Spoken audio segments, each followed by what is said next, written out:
You are the person everyone calls sweet. You are the first to volunteer. You are the last to leave. You remember everyone's birthday, everyone's favorite food, and everyone's complicated travel arrangements. You are the emotional stabilizer, the designated driver, and the chief emotional support officer for your entire social circle. You are the designated fixer, the listener, the one who carries all the emotional water. You never complain. You never ask for equal footing. You are reliable to a fault. This meticulous performance of perfection is exhausting. Your whole life has become a display of competence designed to prevent any possible criticism. You are not just a kind person, you are a codependent giver.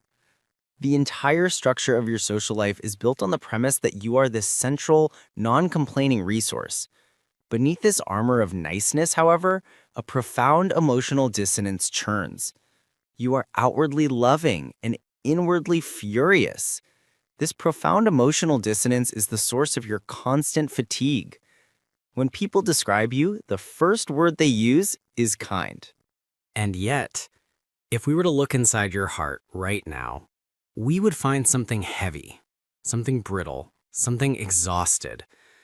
You feel like a sponge that has been wrung out and then forced to sit in dirty water.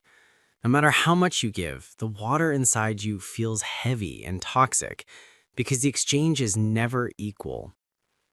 Underneath the smile, you feel a deep, burning resentment. You feel taken for granted. You feel lonely. You feel perpetually run down by the very people you have bent over backward to help. You think, I do everything right. I am the nicest person I know. So why do I feel so angry all the time? If this is you, if you are exhausted by your own goodness, if you suspect that your overwhelming desire to help comes with a secret, invisible cost, I need you to know that the problem isn't your personality. It is your protocol. You are experiencing the dark side of kindness. And it is not dark because you are bad. It is dark because your kindness has been weaponized by your own fear. This is the psychology of transactional kindness. It is the story of how a genuine virtue became a survival tactic. The most painful truth about dark kindness is that it is often rooted in profound fear.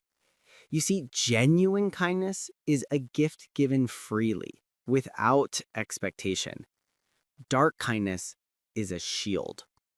This root often extends back to childhood, where you learned that compliance was the only way to avoid criticism or neglect.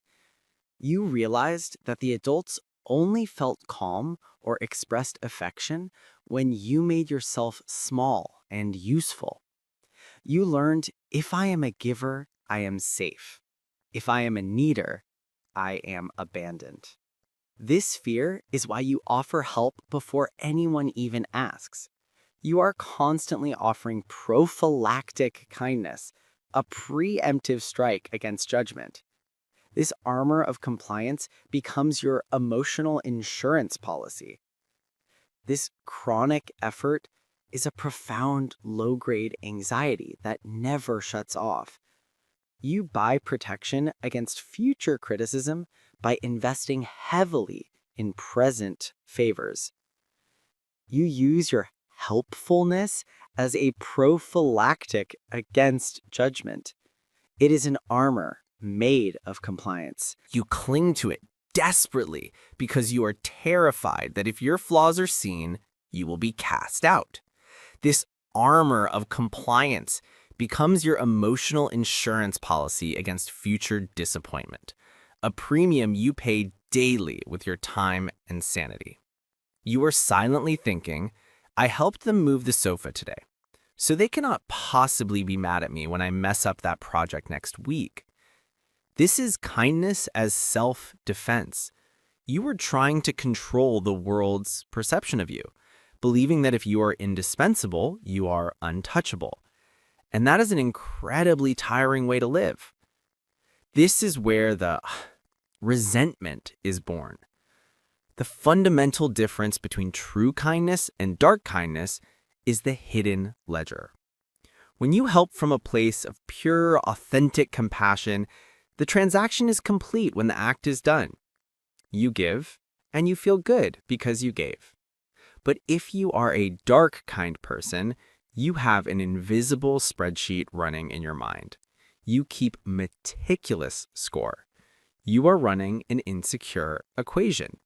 I give X, service, so you must give me Y, safety and validation. This scorekeeping isn't about being petty. It is about attempting to balance a terrifyingly insecure equation where you try to buy affection. You believe you're entering into a sacred, unspoken contract. I give X, service, so you must give me Y, safety and validation. The currency you seek is profound. Y is almost never a return favor. Y is validation. Y is recognition. Y is loyalty. When they forget your birthday or don't compliment your efforts or simply fail to match your level of intensity, the contract is shattered. The resentment you feel isn't because they failed to help you. It's because they failed to acknowledge the depth of your sacrifice. The anger comes because you feel cheated. You gave them 10 points of service and they only gave you 1 point of recognition back. You were trying to buy their loyalty and they just took the goods and walked away, leaving you feeling profoundly used and betrayed, not by their malice, but by the broken contract you secretly enforced. The irony is, you feel used, but the initial act was never truly altruistic. It was a bid for control over their affection. Kindness is identity. This is the most exhausting lie of all. For many people, the role of the helper is not just something they do, it is who they are. You are terrified of the space that no creates. You are afraid that if you prioritize yourself, if you take a day off, if you ask for the money you are owed, if you let someone else deal with the problem, you will be instantly judged as selfish. This panic response is powerful. You feel that losing the title of the helper means losing your entire identity, which feels like emotional death. Your internal narrative is, if I stop being helpful, if I say no, I cease to be a good person. I cease to be valuable. The slightest hint of selfishness triggers a powerful panic response. You would rather burn yourself out completely than tolerate 5 minutes of discomfort that comes from setting a healthy boundary. This exhaustion is the result of holding a full-time job as the good person that you never truly wanted. Your job is not to manage the world's emotional discomfort. Your job is to manage your own health.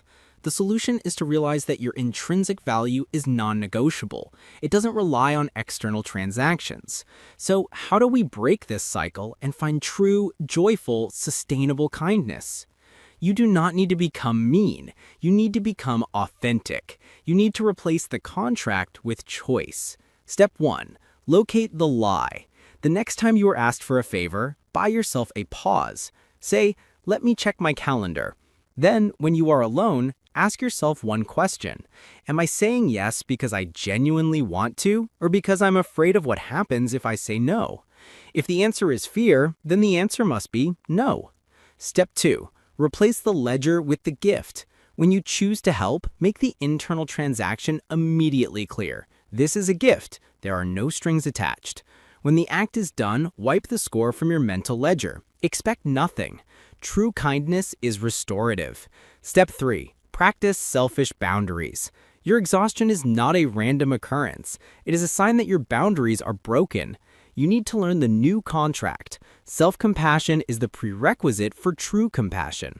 When you say no to a small request, you are actually saying yes to the big things: your health, your peace, and your authenticity. You cannot pour from an empty cup. You have to learn to say no gently, firmly, and without apologizing. It is time to retire from your job as the world's emotional martyr and accept your promotion to self-respecting human. Subscribe for more.